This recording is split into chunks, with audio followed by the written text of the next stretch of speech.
creo que era el año 65, cuando ingresó en la escuela de cine, en la antigua EOC. Yo daba clase de guión, yo era profesor de guión. Y comprendí que era distinto, ¿no? O sea, que tenía una madurez, en cierto sentido una madurez, en otro sentido ninguna. Especial y distinta, y que no correspondía muy bien a su edad. Yo a Iván le conozco a través de Jaime Chávarri.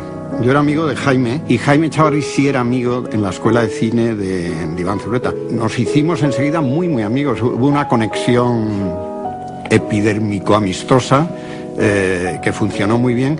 Y luego ten en cuenta que era una época que quizá esto en parte se ha perdido, o yo lo he perdido, que era pasión absoluta e irrenunciable por el cine.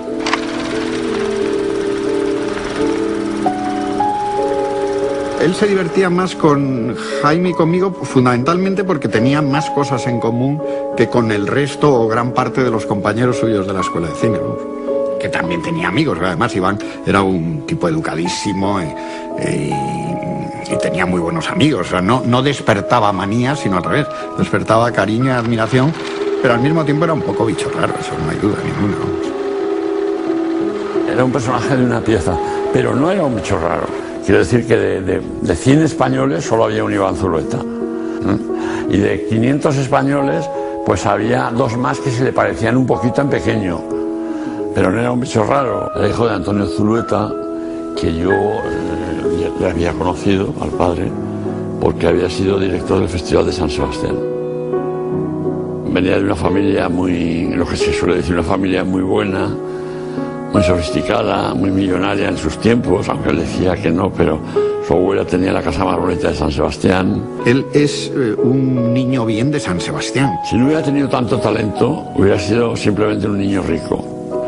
Pero como tenía tanto talento, pues lo de la riqueza y lo de la niñez se quedaba disminuido, ¿no? O sea, no importaba nada. Carece de ideología política en una España que estaba, sobre todo en la escuela de cine, completamente era ideológica, ¿no? Iván está muy al margen de eso, no porque fuera ningún reaccionario, ni mucho menos. Yo creo que era bastante más avanzado en muchas cosas y sano que otros, pero bueno, esto ya es una opinión mía personal. Y entonces ya te digo que él estaba muy al margen de eso y sí muy unido a este tema de contracultura, pop art, Estados Unidos. En el fondo le fascina Estados Unidos y el cine de Hollywood.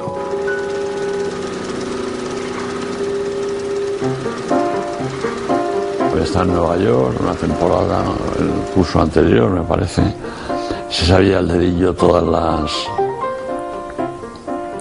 por decirlo así, las modas, lo que estaba entonces en vigor. Ten en cuenta que es una época que es la época de la guerra del Vietnam, las primeras manifestaciones en Berkeley, California, Timothy Leary, la droga, bueno, la droga me refiero al ácido, es un poco la contracultura. Hay que pensar también, cuando se habla de Iván como cineasta, a pesar de haber asistido a la escuela, yo no pude porque cuando vine ya estaba cerrada, a la escuela de cine, pero Iván viene básicamente del diseño gráfico. Viene del diseño gráfico y eso está muy presente en su obra. Lichtenstein, un pintor que hacía como viñetas de cómic, le influye mucho. Andy Warhol se convierte en una especie de idolatría, de ídolo. Le fascinaba bastante el personaje por más cosas aparte de por su trabajo. Nosotros estábamos muy obsesionados con la factoría de Warhol. Él, de hecho, llegó a ir allí e incluso rodó un corto con varios de los actores de Warhol en el momento que todavía la factoría seguía funcionando. Y él tenía también una influencia fundamental, que lo contó muchas veces, que eran las colecciones de cromos. Él estaba obsesionado, pero vamos, Blancanieves y los 7 enanitos, todo Disney. Incluso alguna colección la había hecho 2 veces porque al cabo de 5 o 6 años pues, se volvía a salir la colección porque estaba mejor cacheado el cromo, te explicaba que era el fotograma, esta colección tiene el fotograma exacto de la Disney, esta otra tiene el fotograma. Estaba obsesionado con ese tipo de cosas que mucho más. Yo, por ejemplo, pues la verdad es que se me pasaban muchas de ellas y sin embargo él era en ese sentido casi un fetichista de la imagen cinematográfica, ¿no?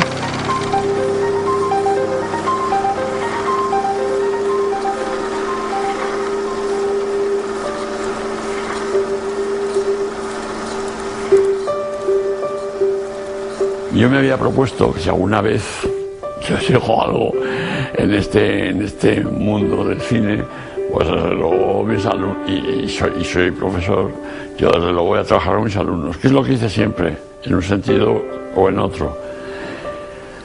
Y como él lo sabía, pues me vino a pedir trabajo, o dijo, oye, yo podría trabajar contigo, o quieres que te haga storyboards. Yo me había acostumbrado a rodar con mis propios dibujos. Y le dije, pues dibujos no me hace falta, pero bueno, si quieres venir. Y entonces empezó a venir pues para todo, para pintar decorados, para hacer storyboards para las agencias.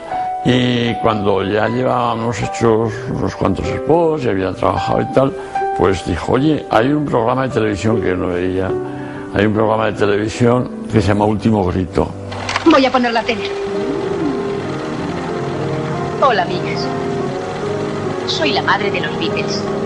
No vengo a hablaros de los éxitos de mis hijos, sino de las deliciosas sopas y limán. Pero Lea hacía ese programa, Último Grito. Pero Lea le salió alguna película y entonces pues Iván Zulueta y José María Íñigo pues coincidieron en Televisión Española y sustituyeron a Pedro Lea. Tú eres Íñigo, ¿eh? Perdón.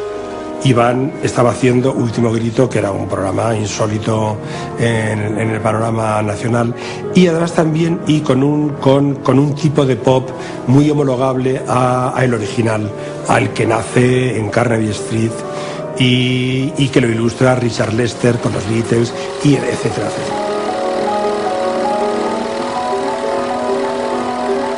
Toda la revolución de los 60, la psicodelia, era un arma maravillosa. Y que él desarrolló en 1, 2, 3 Alejo de inglés, porque, como te decía, la tenía él.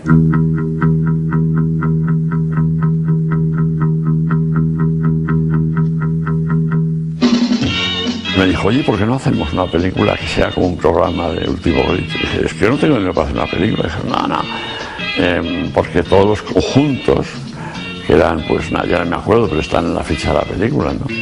Pues van a trabajar gratis por la publicidad que se pueda darles musicalmente hablando. Y ahora, los pop tops cantando lo que a ellos les dé la gana.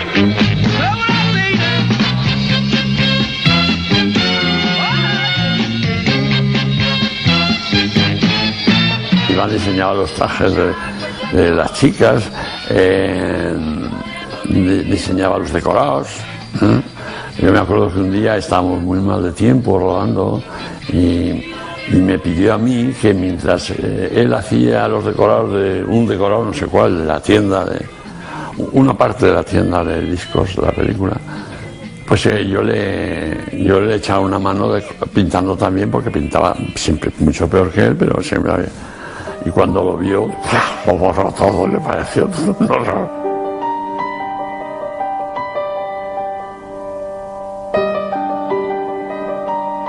Iván era mucho Iván, ¿eh?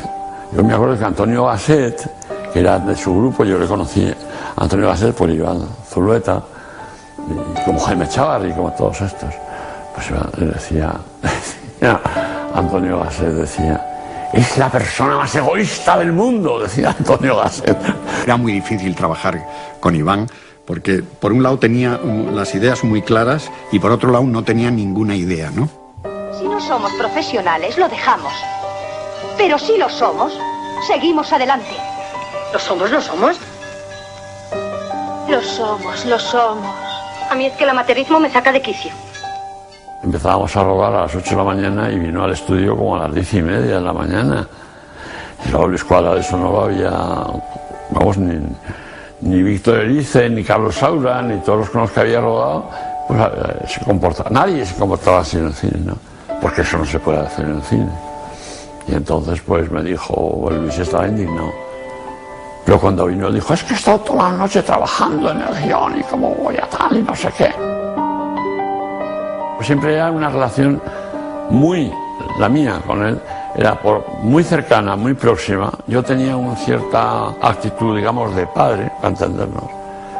Pero al mismo tiempo siempre con conflictos, porque Iván creaba conflictos constantemente, aunque al mismo tiempo creaba cosas que estaban muy bien. Yo. Sin haber hecho una película, solo podías dirigir una película si habías sido ayudante de dirección, primer ayudante de dirección, durante, no sé, en 5 películas antes, o 4, las que fueran, cosa que no, caso que no era el de Iván, o haber terminado la escuela. Iván no había terminado la escuela todavía. Y entonces en el Sindicato del Espectáculo, que en aquel momento eso pues regía Juan Antonio Bardén, el director de cine, pues Bardén, aquí estas películas, me imagino yo que Pau y eso pues le tenían, pues no le dio el título, y entonces la tuve que firmar yo. Pero en la publicidad de la película pusimos pequeñito el director José Luis Borao, pero luego pusimos arriba un film de Iván Zulueta, porque era de Iván Zulueta por todos lados, ¿no? Yo en ese mundo pop no me habría atrevido, o no tenía ni idea, y sigo sin tenerla. Cuando acabó la película, cosa que su madre se quedó muy emocionada, Consuelo, que todavía vive, pues le firmé un contrato para 3 películas seguidas, para hacerlas seguidas, y las hubiéramos hecho si no hubiera sido por Iván precisamente. Había hecho una película musical que era La leyenda del Dorado. Yo le busqué unos productores, eran 2 socios que hacían cine publicitario en Colombia. Entonces conseguí llevarle a comer un día con ellos, que era lo mínimo. Unos señores que vienen a hacer una película a España, lo menos que se les puede pedir era comer con el director, vamos, eso de cajón, ¿no? Pero Iván era muy reacio a esas cosas. ¿Quiénes son? ¿Pero qué tal? ¿Pero seguro? ¿Pero no sé qué? ¿Pero cómo son? ¿Pero tú les conoces? Bueno, total que nada, no se hizo la película, porque los colombianos se dieron cuenta de aquel desapego y no se hizo la película. Llevamos gastados muchos millones en esta campaña y se lo digo por última vez. Si no está dispuesto a hacer lo que yo quiera, hay otras productoras. Vamos a rodar. No se amoldaba fácilmente a lo que le caía mal, o no le interesaba, no le importaba. Por eso le encantaba el Super 8 y hacer todo tipo de cosas experimentales, porque le gustaban. Tenía además la verdad es que tenía cosas muy, muy bonitas. Él hacía unas proyecciones en el Cine California, que eran, claro, evidentemente eran ilegales, ¿no? Donde estábamos todos, y ahí entra la policía una noche y confiscan y se quedan con todos los Super 8s, con muchísimos Super 8s, todos los que se proyectaron esa noche, y que nunca se recuperan, deben de estar por ahí perdidos en algún, no sé, despacho o túnel secreto de la Dirección General de Seguridad, que ya no es Dirección General de Seguridad, en la Puerta del Sol, no sé. Las películas de Super 8 son impresionantes. Es una pena que los cortos de Super 8, no sé en qué estado estarán, si alguien se habrá preocupado de cogerlos, porque se pueden ahora trasladar se pueden digitalizar. Es un material muy, muy, muy, muy frágil. Y los cortos, de todos modos, desembocan en su obra maestra, que es Arrebato.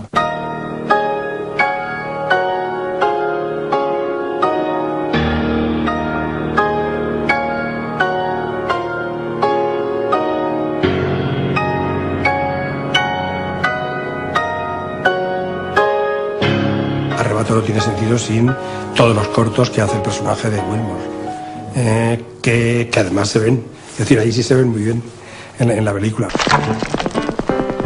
Te lo voy a enseñar, pero no se lo dirás a nadie.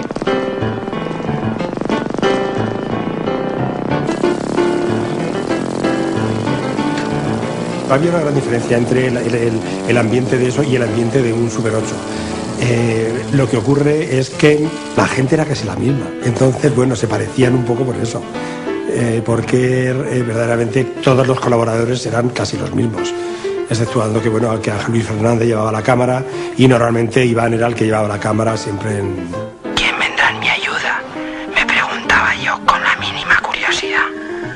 ¿Podía tratarse de algún aliado de mi infancia? Colaboré en un principio con el guión, yo y Augusto Martínez Torres. Fue Iván, al cabo de 30, 40 años, hace 2 o 3, que me dijo una frase, dice, no, hombre, claro, pues yo le dije, no queda nada del guión, hablando del guión. Dice, sí, hay una frase que es tuya. Me acuerdo que me la dijo, pero ya no debía tener gran importancia porque me he olvidado de ella. No fastidies, si es lo único gracioso de toda la película. Al final el guión fue totalmente de él. Sin embargo, yo creo que gran parte de lo bueno de Arrebato no está en el guión, sino está posteriormente en el rodaje, consiguiendo y logrando momentos, emociones realmente únicas dentro del cine español. Arrebato se rodó en el 79 y era un rodaje duro porque tenían muy poco dinero, tenían muy pocas semanas. Y la naturaleza de lo que hacían también era desgarradora.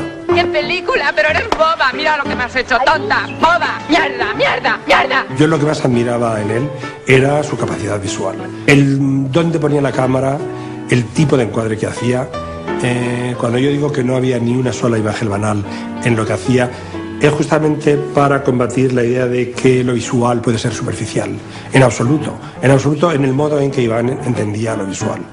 No, lo visual estaba lleno de sugerencias y también lleno de historias. La cámara tiene una importancia brutal, ¿no? La cámara como filtro que te lleva a los sitios oscuros de la mente, y no digo oscuros como negativos, sino los poco visibles de la mente, o esos lugares que están más en lo que decía Nietzsche, Dionisio, ese tipo de, no la Apolíneo, sino lo que está un poco más, tiene que ver con las emociones, lo abstracto, lo no racional. Ni yo había elegido el tema a filmar, ni me extasiaba lo más mínimo al verme dormir en la proyección. El placer estaba del otro lado. Cuando Iván Zulueta, en Arrebato, lo que está detrás, lo convierte en un lugar, digamos, en el que instala una especie como de vampiro, y se crea un efecto vampirizable. Entonces me pareció que no se podía contar mejor y de forma también más inquietante, ¿no? Convertir unas veladuras en unos vampiros que vienen y te chupan la sangre. Y sí, yo te creo. Pero tú te has fijado cómo estás. Arrebato, quiero decir, está muy claro el mensaje, quién es el vampiro. Además de que está muy bien, además, que ponga el cine y la droga como dos fuerzas vampíricas. A mí me ha vampirizado absolutamente el cine. Soy el resultado de lo otro, pero quiero decir, vivo en un fotograma rojo, igual que podría vivirlo él. ¿Has visto ese fotograma rojo? Deténlo. Cuando lo vi por primera vez sentí algo inexplicable. Inmediatamente supe que no quería otra cosa más que aquello, y en más cantidad. Llevaba 4 días sin comer, ni dormir, ni meterme en nada. Y ahora solo quería más de eso. ¿Y qué era eso? Había mucha droga en todos los rodajes. La cocaína invadió los rodajes españoles, no solo en un sentido lúdico, sino pues como en Perú de pronto los capataces le dan hojas de coca a los indios, posiblemente para que trabajen más y para que no se duerman. Yo sé que se cuelga.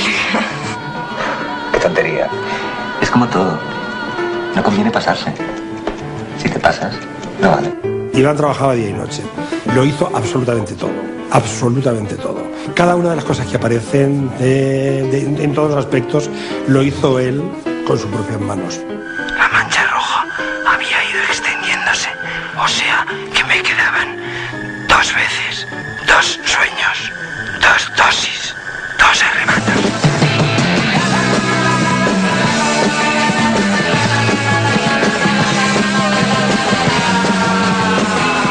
Iván él era una persona alegre y era muy divertido, tenía mucho sentido del humor, pero eso no tiene nada que ver para que hiciera después sus películas de terror y estuviera interesado por el lado más oscuro y más salvaje de la vida, pero lo hacía con enorme alegría.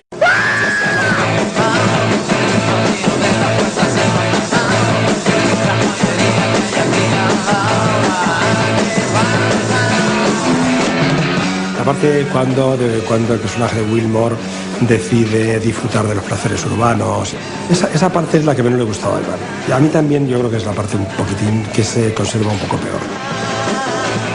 Iván mezclaba estéticamente toda la psicodelia, la más sofisticada, de los 60, más el underground americano de final de los 70, que era mucho más sucio.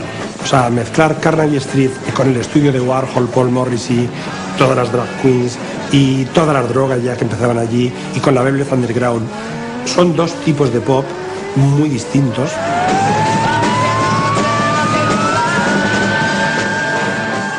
Otra cosa que no entiendo y que usted me va a explicar es por qué de repente igual se ponen a cantar o a llorar y sacan una voz que no tiene nada que ver, todos como gallinas. Pues es el doblaje, tía, lo sabes de sobra. ¿Que lo sé? Pues antes no pasaba. Iván estaba desconcertado con la actuación de Elena y entonces quería hacer algo raro. O sea, quería que el espectador no estuviera seguro si era un chico, si era una chica, si era un travesti, si quería dislocar un poco la identidad del personaje. Entonces me dijo, ¿por qué no haces algo con la voz? Le pones tu voz, pero bueno, de algún modo la disfrazas y bueno, yo me pongo y tú me dices a ver qué te parece. Y así es como nació la idea. ¿De dónde la sacas? ¿Pero eras tú? A ver, di algo. Digo que si me das la película. Vaya, y nosotros preocupados y tal. Descuelgas el teléfono, pero ¿dónde has estado todo este tiempo? ¿Qué pasa, tío? Elena después con el tiempo ha dicho que es la única chica que está adorada por Pedro Almodóvar. Me temo que no se le consultó. No quiero más que lo que hemos visto con el fundido marcado donde te he dicho.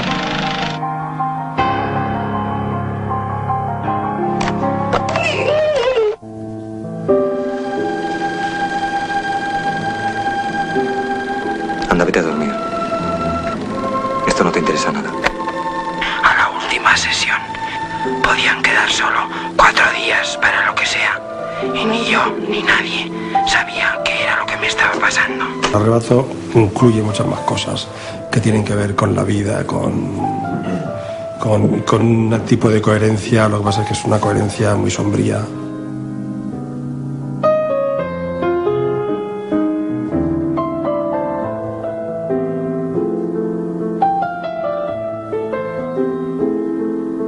Venga, Pedro, dime que cuando acabes con esta historia nos vamos a ir. Cuando acabemos con esta historia, Marta, me decepcionas.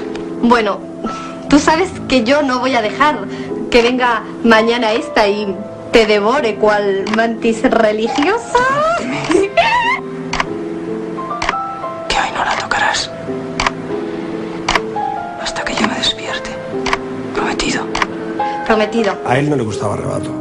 Él pensaba que había tantas cosas que podía él mismo haber hecho mejor. Yo creo que para Iván suponía por un lado una gran alegría, pero Iván también era el eterno insatisfecho. Más de una vez cuando me he pasado por delante de la puerta de Pedro, Sí. cuando está él dentro viendo sus propias películas, le he oído llorar desesperado. ¿Y? Si llora así es porque no le gustan, le espantan, le horrorizan sus propias películas. Posible que lo podría haber hecho mejor. Lo que pasa es que la que hizo está muy bien. Pero se quejaba mucho después de las circunstancias en las que lo hizo. La verdad es que tanto prolegómeno para acabar viendo aquel bodrio.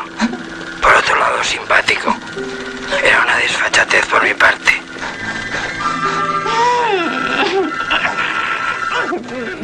Pues se me dolió que no me ofreciera Arrebato, porque pese a todo, yo había producido Arrebato.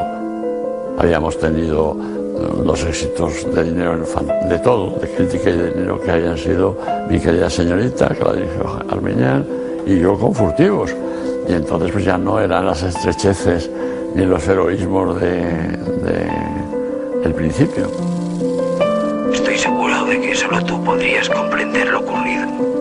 Al fin y al cabo, si no llega a ser por ti, yo seguiría filmando a mi tía. Me pasó una cosa que es una anécdota que creo que es bastante significativa. Era el año 80 en el Festival de Chicago y eso era como noviembre de 1980. Bueno, y era el jurado y estábamos reunidos una mañana. La presidenta del jurado era Claudia Cardinale. Entra alguien, un empleado del festival, y le dijo a Cucha, al director, le dijo, le preguntan por el señor Bravo, no señores. Y dijo, no se salga. Y salí. Y eran Iván Zulueta y el productor de Arrebato. Y es que hemos venido con mi película Arrebato, me dijo Iván, para que la pongan en el festival, porque yo creo que está bastante bien. Y además hemos visto el programa y son birreas. Porque Iván hablaba así. Y cuando eran birres, claro, si no, no lo hubiera dicho, porque tampoco era... Y dije, pero ¿y qué queréis? ponerla un día en el cine. No, queremos ponerla en competición oficial. Pero estáis locos. Pero competición oficial, pues si este festival ya preparado, organizado 3 meses o 4 meses, está el programa editado, se suscriben los visitantes o el público, la mayor parte se suscribe de muchos lugares de Estados Unidos y han pagado ya, no se puede cambiar. Pero es que tú no has visto la película y tal. Y dije, es que no, vamos. Pero también dijo, tú habla con Julsa. Me dijo este vasco. Yo no me atrevía ni a decírselo porque era en Estados Unidos decir que a mitad de festival llegan unos señores de España con una película que no ha visto a nadie pretendiendo que figure en competición, pues era... Oh, pero lo dije, claro. Mira, pues que aquí hay 2 españoles que... Y uno de ellos es muy amigo mío, alumno mío, y además yo he producido una película de él. Esta película yo no la he visto, porque no la había visto todavía, pero seguro que está muy bien y vamos, seguro.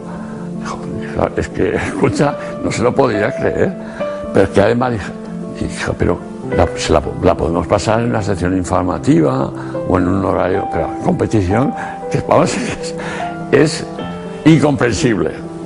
Entonces salí a la habitación, salí a donde estaban estos, digo, no sé, si la ven y les gusta, dijeron, te la pondrán quizá pues en una sección complementaria o informativa. El programa es imposible.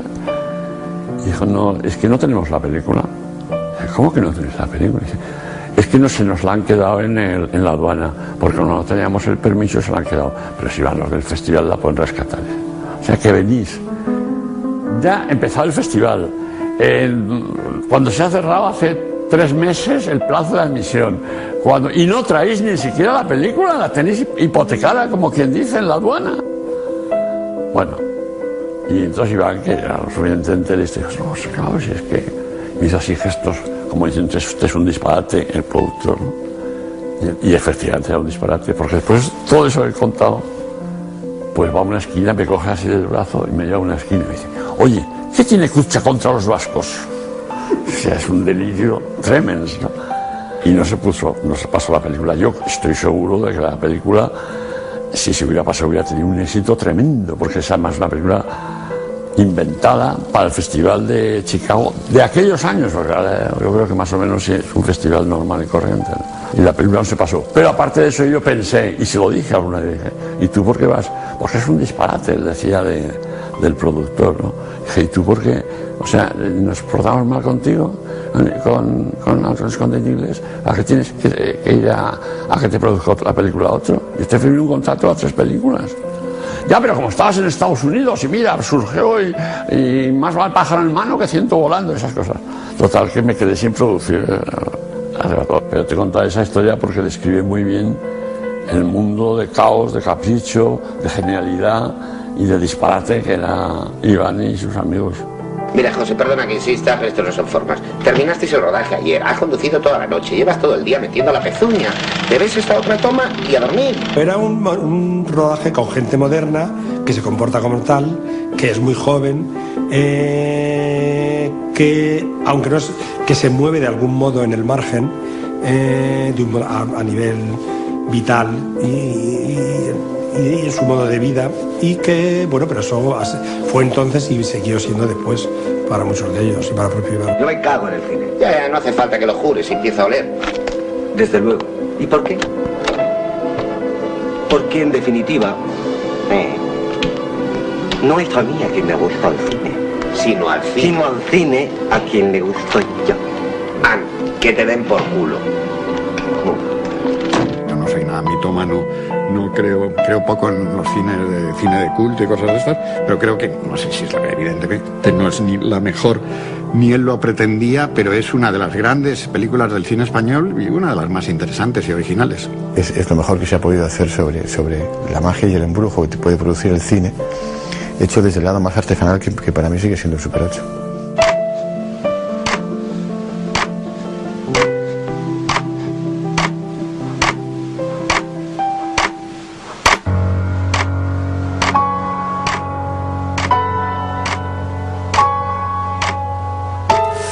El género que más le gustaba a Iván, como aparece ya en El Arrebato, es el terror. un terror sofisticado, y que yo creo que hubiera sido su desarrollo natural si hubiera seguido haciendo películas, si hubiera encontrado también buenos guiones. Él tenía un problema, y lo reconocía, y es que le costaba muchísimo escribir. Iván quizá hubiera tenido más éxito en una cinematografía menos de autor, aunque parece una contradicción porque él es un autor, indudablemente, pero sin embargo era un hombre que necesitaba siempre la ayuda del guión y del guionista, sobre todo de la idea, ¿no? Yo creo que con Arrebato tuvo ahí una especie de catarsis total y quedó ahí bastante agotado en ese sentido, ¿no? Yo diría que a Iván le salía el cine por los ojos, que eso es uno de los problemas que él tuvo también para continuar haciendo cine. Iván no era escritor. No era un hombre, no voy a hacer bromas, pero bueno, no sé el número de libros que habría leído en su vida Iván Zulueta. No era un hombre, no era un lector, no era un hombre culto en el sentido literario del término. Había leído, pero no mucho, ¿no? Y por eso, porque él estaba muy condicionado por el aspecto visual. La pintura, el dibujo y naturalmente el cine. Tenía un gran conocimiento de la pintura en general, no solo de la pintura moderna, era realmente un esteta en eso, y tenía un sentido del cine completamente iconográfico en eso. Él pensaba antes en un plano que lo que iba a contar en ese plano, ¿no?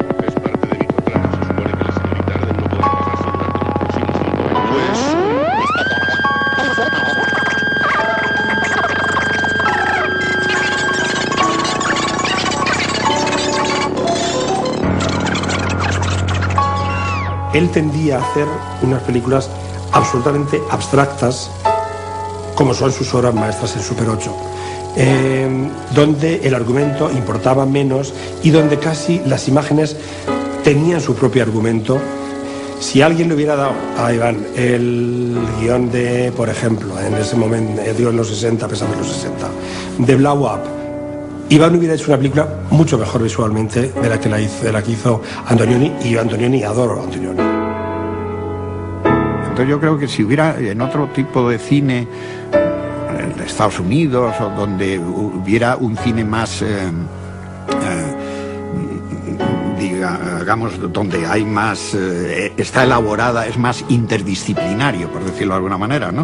Donde la figura del guionista, el director de producción, el diseñador de producción, son figuras muy importantes y que ayudan mucho al resultado final de una película.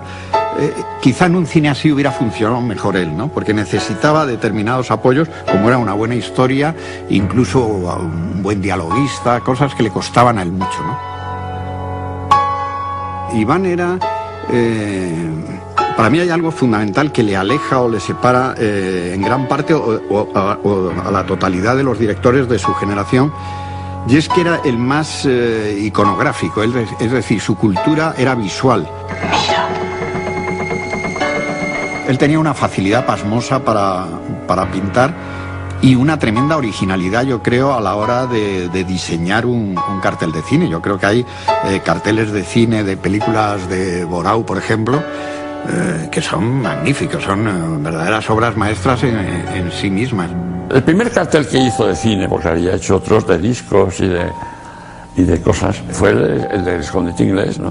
Bueno, empezó yo creo que con su maestro, que era Borau, y recuerdo el cartel de Furtivos como a mí me impresionó mucho, maravilloso. Hacía lo que por aquel momento hacía Manuel Gutiérrez Aragón, o sea, sobre todo eran las producciones del Imán, lo que empezó a ilustrar. Hizo todos los carteles de Viridiana, sin ir más lejos, que hizo dos. El cartel de Laberinto de Pasiones, o el cartel de Entre Tinieblas. Y luego hizo Pantaneras Visitadoras y todas las películas que distribuía Alenda, hacía el cartel él. Y luego míos pues siguió haciendo, como te digo, pues Cámara Negra, El Mono Sabio. Lo llevó río abajo, que había rodado en Estados Unidos. Y entonces le dije, bueno, quiero, como siempre le llamaba, porque era el mejor, o sea que era un interés el mío egoísta. Dijo, sí, bueno, pues te lo hago, no sé qué, porque además ahora necesito dinero, porque siempre necesitábamos. Entonces pasó una semana, pasaban 2 semanas y el cartel no llegaba. Y Y pasaron 3 semanas y ya el distribuidor de la película, oye, que hay que estrenar la película, que tenemos ya contratados los cines, tenemos todo contratado y nos falta cartel. No se puede estrenar una película sin cartel. Y entonces yo tuve un ataque de ira, de los que me caracterizan de vez en cuando, y a veces a diario, varios. Pues entonces dije, mira, Iván, no, pues hasta que hemos llegado, es que no hay cartel y se estrena, era un martes, y se estrena el lunes que viene la película, y no hay cartel. Así que se acabó. Y entonces hice un cartel muy feo, que está por ahí colgado, que es una fotografía de la película con David Carradine y tal. Y claro, cuando lo dijo, es espantoso, dije, pues espantoso, pues tienes la culpa tú de que sea espantoso.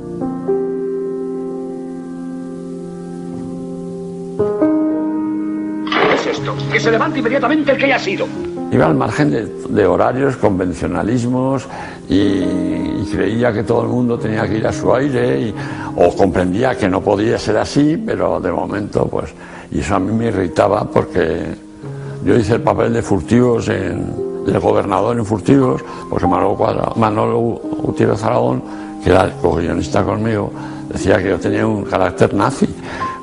Pero no es que tenga carácter nazi, nada, en absoluto. Lo que pasa es que rodeado de despendolados, como he estado toda mi vida, y de seres caprichosos, genealoides, y pues claro, el tratar de poner orden, seguir un horario y tal, pues eso era para ellos ser nazi.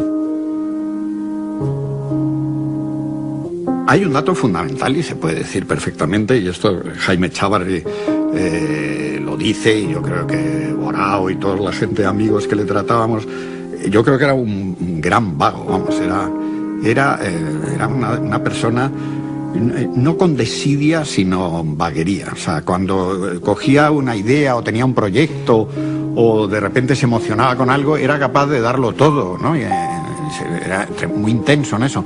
Pero luego tenía etapas de enorme, no sé, de abulia. Si comprendía su punto de vista, pues era lógico. Lo que pasa es que su punto de vista era inaceptable con una industria, con unos pagos, con unos sueldos y con unas cosas. Siempre encontraba un pretexto estupendo, tomarse un helado, ir al cine, una colección de cromos. Siempre tenía un pretexto para no hacer lo que tenía que haber hecho, que era convertirse en un gran director. Yo siempre había sabido que yo y el cine planeábamos algo especial, basado en confianzas mutuas, o más bien, al menos en mi caso, idolatrías totales.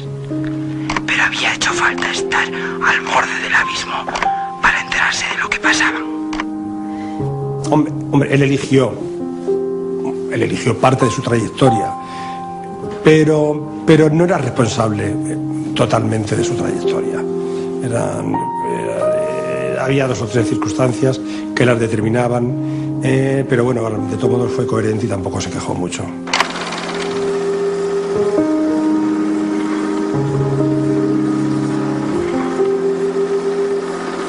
O sea, en los primeros 80 todavía, quiero decir, no se sabía si iba a continuar o si iba a haber una continuación natural. Yo estaba seguro que no. Era muy creativo. Entonces todo era exuberante y lleno de humor. Y yo de esas tardes me acuerdo mucho porque, a propósito de cualquier cosa, de cualquier comentario, oíamos mucha música en común, leíamos muchas cosas en común y veíamos mucho cine en común.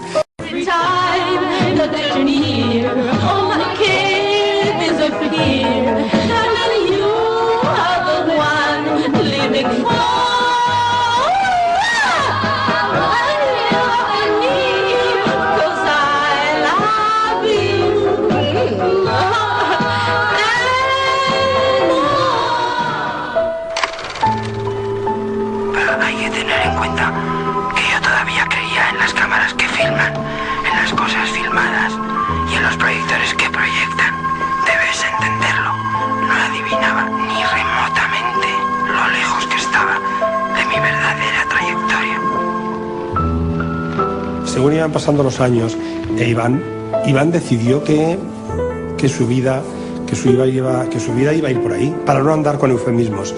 Quiero decir, el mundo del caballo, que es donde Iván se metió. Y se metió conscientemente, y cuando vio los efectos, conscientemente no quiso dejarlo. Yo no entré en ese mundo y me sirvió mucho de antídoto todo lo que vi a mi alrededor en aquel momento. No nos engañemos, la verdad es que necesitaba placer adicional. Total, que a lo tonto, me vi atrapado por 1000 chorradas que absorbían toda mi energía, sin saber qué iba a pasar luego, como venga a dar vueltas a lo mismo y olvidándome por completo de a lo que había venido. No sé si es una historia triste o no, quiero decir, pero aquello fue el vampiro que acabó comiéndoselo entero y reduciéndolo a un fotograma en rojo. ¿Aquel fotograma rojo era una coincidencia o se trataba de una incompatibilidad entre la película y mi arrebato? Cuando se va de Madrid empieza a no ver a nadie. Él tiene todos sus problemas personales con el tema de la droga y eso la aísla bastante. Aislarse y renunciar a la gente volvía a ser encantador y el cine y yo volvíamos a ser cómplices. Y luego Iván también se convierte, que es un poco paranoico.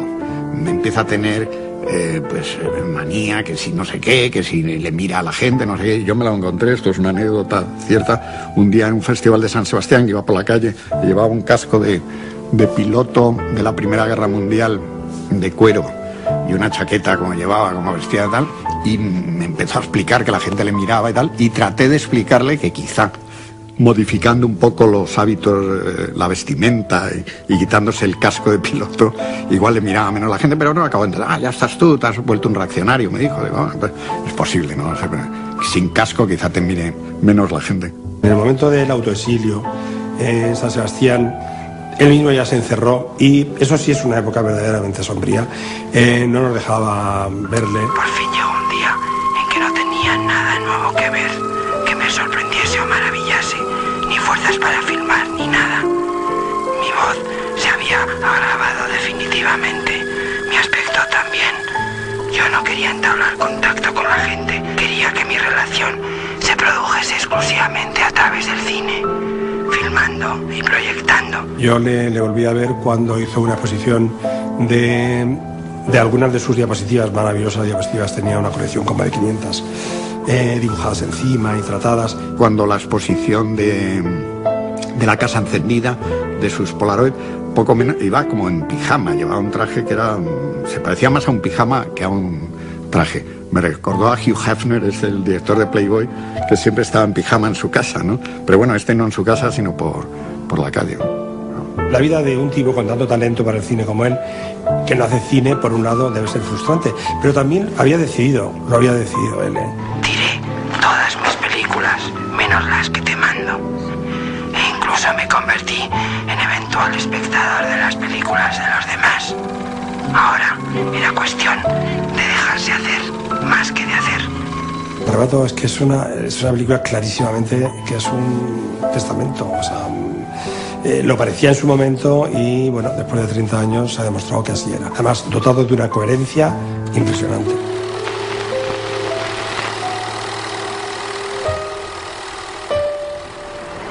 Si ocurre lo que imagino, nadie te mandará la última película. Tendrás que venir tú a por ella. Sabía lo que había hecho, cómo había sido su vida, los errores que había cometido, cómo lo había. Tampoco pensaba que las cosas le habían ido tan mal. Pensaba que había disfrutado en la medida de lo posible y no era. Yo creo que tuvo siempre y murió con la frustración de no haber hecho su segunda gran película o su mejor película o una gran película. Su cine, claro, es que es mínimo por otra parte, ¿no? Hablamos de la filmografía de Iván. La filmografía de Iván consta de un largometraje, ¿no? Lo demás son cortos o películas experimentales o rarezas. Estoy a punto de hacer una película con él. Yo le propuse, vamos a hacer Arrebato 2. Sí, los dos juntos, o sea, el guión, y vamos a trabajarlo juntos. Hablamos con Sogecine y entonces, pues bueno, no era fácil en su momento pues poner en marcha, levantar una película, pero sí, esto lo sabe también pues Fernando Bavaira, que también hablé con él, y bueno, es algo que bueno, casi se hace, o sea, bueno, estuvo la cosa un poco a punto, que se pudo haber hecho. Yo creo que en los últimos años, más que nada, estaba esperando un poco la llamada, como cualquier persona juega a la lotería primitiva o al bonoloto, con pocas esperanzas, pero juegas. Yo creo que él tenía una esperanza, que de repente surgiera el proyecto maravilloso, el productor único, y es algo que desgraciadamente en un mundo tan duro, tan cruel y tan en crisis como es el cine en general y el cine español en concreto, esa figura no existe, no ha existido, y yo creo que, no digo víctima de eso, porque no eres víctima de que no te toque la lotería, pero no te toca la lotería. Es una historia triste, pero a mí me parece que también adquiere su grandeza en todo eso que encontramos como negativo. Es decir, un tipo tan guapo, tan brillante, con tanto talento para las imágenes, y que decide enamorarse de una sustancia, y que únicamente que la sociedad no va a ir a su mismo paso, ni va a caminar con él, ni se lo va a poner fácil. Pero bueno, es la historia de un montón de artistas malditos que merecen además todo el respeto por lo que hay también de salvaje, de renuncia y de tenebroso en sus decisiones. Pero creo que no deben ensombrecer en ningún caso la imagen de Iván.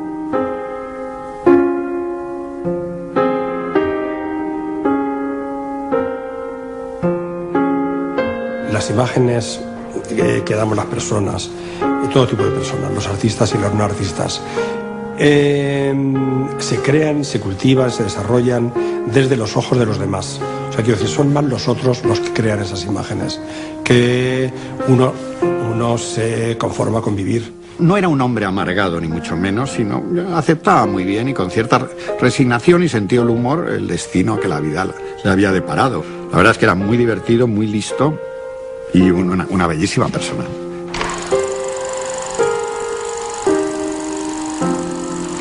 Cuando la película se decidió que se hacía, yo no lo podía creer, ya habíamos intentado otra, en fin, no sé, pues, bueno, pues yo digo sí a todo y ya veremos, siempre llegará el momento que me dirán, no se hace, pues bueno, pero resulta que la película se rodaba ya al día siguiente y entonces yo no debía decir que no, pero dije sí, lo que a mí me interesaba era la puesta en escena, no otra cosa.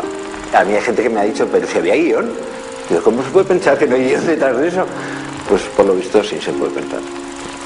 No era nada de lo que yo en principio había pretendido, que era, me voy a inventar una cosa muy habilidosa, así que no se va a notar nada, que vale 4 en lugar de 5 o lo que sea, pero me va a permitir a mí unas puestas en escena muy sencillas, pero interesantes, y para eso no hubo tiempo, en absoluto. O sea, yo me tenía que dormir algún día, y entonces no podía planificar las escenas del día siguiente, y era mi verdadera frustración. O sea, no poder planificar bien lo que tanta ilusión me había hecho montarlo. Pero en fin, aún así, hay veces que consigo ver la película y disfrutarla un poco, o sea, ver un poco que alguna cosa no está tan mal. Yo no acababa de creer que eso le gustaba a nadie, porque es que había mucha gente a la que no le gustaba, pero no estabas convencido. Fue muy raro. La crítica venía, puede que a Zulueta no sé qué le gusta el cine, pero desde luego al cine no le gusta nada a Zulueta, eso está claro. Lo estupendo es que la vea la gente, en definitiva, ¿no? Para bien o para mal. Para mí siempre ha sido una dureza terrible. Ver lo que sea, da igual, pero que uno ha estado haciendo con todo esto y luego te encuentras con que no es para nada. Creo que en realidad le pasa a todo el que hace imagen. La maravilla era haberla hecho y ya está. Y ya como actor, no, como artífice, como generador de la cosa, ya no si funciona, por lo menos como el que aplaude, ¿no? Ni una cosa ni otra.